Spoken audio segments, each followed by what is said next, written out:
কমলপুরের শান্তির বাজারের ঘটনা দুর্ভাগ্যজনক বলে আখ্যায়িত করলেন প্রদেশ বিজেপির সাধারণ সম্পাদক তথা বিধায়ক ভগবান চন্দ্র দাস। শনিবার দুপুরে সংশ্লিষ্ট ঘটনায় আহতদের দেখতে তিনি জিবি হাসপাতালে যান। গত 23শে অক্টোবর তিপ্রাসা সিভিল সোসাইটি আহত। 24 ঘন্টার রাজ্য বন্ধের দিন কমলপুরের শান্তির বাজার এলাকায় এক অপ্রীতিকর ঘটনা ঘটে। পিকেটারদের মধ্যে একাংশ শান্তির বাজারে গিয়ে হামলা এবং লুটপাট চালায় বলে অভিযোগ। তখন ব্যবসায়ীদের প্রতিরোধের মুখে অভিযুক্তরা ফিরে যাওয়ার পথে মূল সড়কের ওপর গাড়িতে অগ্নিসংযোগ করে।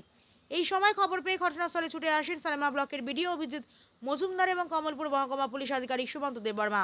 দুষ্কৃতীরা তাদের লক্ষ্য করে ইট পাটকেল ছুটতে থাকে। এতে ইটের ঘায়ে গুরুতর আহত হন প্রশাসনের এই দুই আধিকারিক। একই সময় অফিস সেরে বাড়ি ফেরার পথে আক্রান্ত হন ইঞ্জিনিয়ার অনিমেষ সাহা। আহতদের রাতেই জিবি হাসপাতালে স্থানান্তরিত করা হয়। শনিবার জিবি হাসপাতালে চিকিৎসাধীন আহতদের দেখতে যান প্রদেশ বিজেপির সাধারণ সম্পাদক তথা বিধায়ক ভগবান চন্দ্র দাস। তার সাথে ছিলেন প্রদেশ বিজেপির সহ সভানেত্রী পাপিয়া দত্ত। এদিন নেতৃবৃন্দ আহতদের সাথে কথা বলে তাদের শারীরিক অবস্থার খোঁজখবর নেন। পরে সাংবাদিকদের মুখোমুখি হয়ে বিধায়ক ভগবান চন্দ্র দাস জানান, ঘটনাটি অত্যন্ত দুর্ভাগ্যজনক।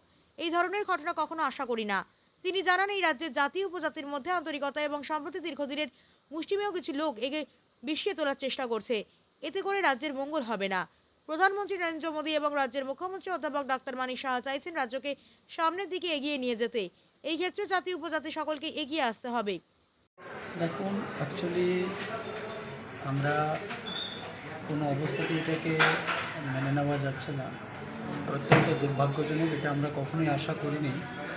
কারণ এই ত্রিপুরা জাতি জনজাতির বসবাস। আমরা বহু পুরনো কাল থেকেই এই দুটি সমাজের মধ্যে একটা ভ্রাতৃত্ব সম্পর্ক নিয়ে আমরা এখানে বসবাস করে আসছি, বা আমাদের যারা পূর্বজ যারা একটা আন্তরিকতা নিয়ে এখানে আমরা ছিলাম, একে অন্যের পরিপূরক হয়ে। কিন্তু পরিস্থিতি কোনো না কোনো কারণে আজকে কে বা কাহারা বা মুষ্টিমে কিছু লোক এইভাবে এটাকে বিষিয়ে তোলার চেষ্টা করছে, সেটা শোভনীয় নয়। আর এতে ত্রিপুরা রাজ্যের মঙ্গল হবে না। কারণ আমাদের সরকার তথা আমাদের মাননীয় মুখ্যমন্ত্রী, মাননীয় প্রধানমন্ত্রী চাইছেন যে এই রাজ্যেরকে পিছিয়ে পড়া রাজ্যটাকে এগিয়ে নিয়ে যাওয়ার জন্যে। এটা জাতি জনজাতি উভয়ের সম্মিলিতভাবেই সেটা করতে হবে এবং সবার সহযোগিতার মধ্যে নিয়েই সেটা করতে হবে। আমাদের অনেকে এদিন আহতদের দ্রুত আরোগ্য কামনা করেন বিধায়ক ভগবান চন্দ্র দাস এবং বিজেপি নেত্রী পাপিয়া দত্ত। ব্যুরো রিপোর্ট, হাল্লা বোল।